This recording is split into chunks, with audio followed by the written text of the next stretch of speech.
తెలంగాణలో కాంగ్రెస్ ప్రభుత్వం ఏర్పాటైనప్పటి నుంచి ఇప్పటి వరకు నిత్యం ఏదో ఒక సవాల్ ఎదురవుతూనే ఉంది. ఈ నేపథ్యంలోనే సిద్ధు మంత్రివర్గంలో ప్రక్షాళన దిశగా అడుగులు పడుతున్నట్లుగా తెలుస్తుంది. సిద్ధు కేబినెట్ పనితీరుపై కాంగ్రెస్ అధిష్టానం ఇప్పటికే సమీక్ష మొదలుపెట్టినట్లు తెలుస్తూ ఉండగా, అందులో భాగంగానే సిద్ధు కేబినెట్ లో త్వరలోనే ప్రక్షాళన జరగనున్నట్లు రాజకీయ వర్గాల్లో గుసగుసలు వినిపిస్తున్నాయి.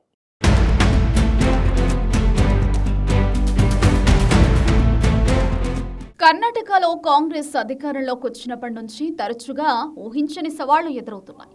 సిద్ధు సర్కార్కు ఒక సమస్య తీరిపోయిందనే లోపే మరొక సమస్య తెరపైకొస్తోంది. మరోవైపు అంతర్గత పోరు సిద్ధు సర్కార్ను ఇరుకున పెడుతోంది. ఇక ప్రతిపక్షాల విమర్శల గురించి ప్రత్యేకంగా చెప్పాల్సిన పనిలేదు. ఏ చిన్న అవకాశం లభించినా సిద్ధు ప్రభుత్వంపై తీవ్ర స్థాయిలో విమర్శలు చేస్తున్నాయి ప్రతిపక్షాలు. సిద్ధరామయ్య ప్రభుత్వ పాలన దాదాపు 2 ఏళ్లుగా కొనసాగుతుండగా ఇప్పటికీ నాయకత్వ మార్పుకు సంబంధించిన అంశంపై చర్చ కొనసాగుతోంది. ఇప్పటికే ముడా స్కామ్, హనీ ట్రాప్ వంటి అంశాలు కర్ణాటక రాజకీయాలను కుదిపేశాయి. ఇక నాయకత్వ మార్పుపై ఇప్పటికీ చర్చ జరుగుతూనే ఉంది. సిద్ధరామయ్య కేబినెట్ గతంలో మాదిరిగా బలంగా లేదంటే అతిశయోక్తి లేదు. ఎందుకంటే మంత్రివర్గ సమావేశంలో ఏదైనా అంశంపై చర్చ వస్తే అందులో ఏ ముగ్గురి అభిప్రాయాలు ఒకేలా ఉండడం లేదు. స్వయంగా సీఎం, డిప్యూటీ సీఎం సూచించిన సగానికి సగం ఆయా అంశాలను విభేదిస్తూ చర్చను కాస్త నీరుగార్చేలా చేయడం వంటివి సిద్ధు కేబినెట్ బలంగా చెప్పడానికి నిదర్శనం. కీలకమైన బిల్లులే కాదు, పార్టీ పరమైన నిర్ణయాల్లోనూ మంత్రివర్గం ఖచ్చితంగా పాటిస్తుందన్న విశ్వాసం పార్టీ నాయకత్వానికి కొరవడిందంటే పరిస్థితి ఎలా ఉందో అర్థం చేసుకోవచ్చు. వాస్తవానికి సిద్ధు కేబినెట్లో చోటు దక్కించుకున్న వారిలో పనితీరు అంతంత మాత్రంగా ఉండడం, కొందరైతే నియోజకవర్గాల నుంచి బయటకు రాని పరిస్థితి కనిపిస్తోంది. అలాంటి మంత్రులను తొలగించి తమకు అవకాశం ఇవ్వాలనే ఆశాబహుల జాబితా అంతకంతకు పెరుగుతోంది. ఇక అందరూ ఎదురు చూస్తున్న 2.5 ఏళ్ల మైలురాయి రానే వస్తోంది. ఇలాంటి సమయంలో కాంగ్రెస్ అధిష్టానం మంత్రివర్గ పనితీరుపై సమీక్ష మొదలుపెట్టినట్లు తెలుస్తోంది.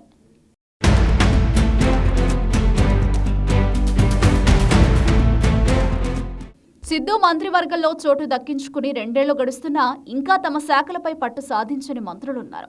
విధానసభలో చర్చల సందర్భంగా పలువురు మంత్రులకు తమ శాఖలపై ఉన్న పరిజ్ఞానం బహిర్గతమవుతోంది. పురపాలక మంత్రి రహీం ఖాన్, ఎక్సైజ్ శాఖ మంత్రి ఆర్బి తిమ్మాపుర, పశుసంవర్ధక మంత్రి కె వెంకటేష్, ప్రణాళిక సంఖ్యాక మంత్రి డి సుధాకర్, ఉద్యానవన శాఖ మంత్రి ఎస్ఎస్ మల్లికార్జున తదితరులు ఈ కోవకు చెందినవారే అంటే అతిశయోక్తి లేదు.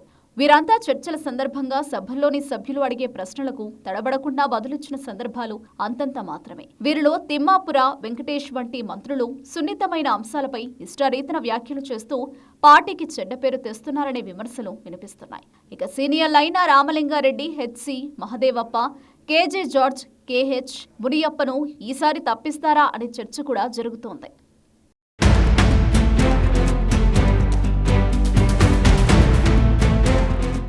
ప్రస్తుతం ఉన్న మంత్రివర్గంలో ప్రక్షాళన చేయాల్సి వస్తే కొందరికి అవకాశాలు అనివార్యం కానున్నాయి.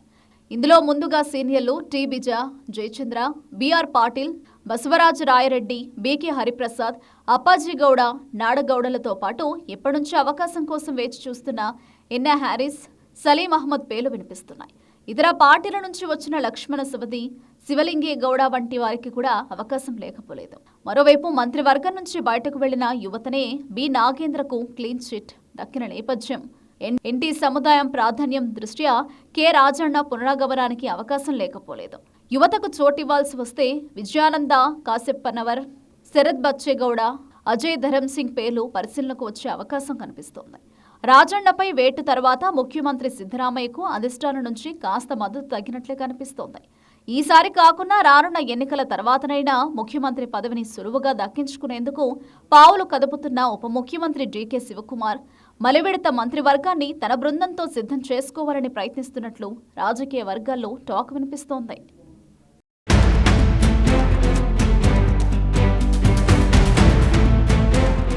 ప్రస్తుతం సిద్ధు కేబినెట్ లోని పలువురు మంత్రులకు తమ శాఖలపైనే పూర్తిగా అవగాహన రాకపోవటం, పార్టీకి చేటు కలిగించే వ్యాఖ్యలు చేయడం వంటి వాటిని దృష్టిలో పెట్టుకుని త్వరలోనే సిద్ధు కేబినెట్ ను ప్రక్షాళన చేయాలనే యోచనలో పార్టీ అధిష్టానం ఉన్నట్లు తెలుస్తోంది.